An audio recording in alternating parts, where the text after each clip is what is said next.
Hello દોસ્તો, કેમ છો? શ્રાવણ મહિનાના બીજા સોમવારને આપ સર્વને હાર્દિક શુભકામનાઓ। આ છે ભાવનગર તાલુકાનું બિલ્લેશ્વર મહાદેવનું મંદિર।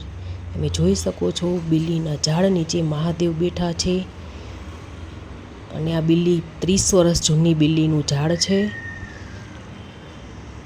એકવાર દર્શન કરવા જરૂરથી જાજો તમે બધા। જય ભોળાનાથ।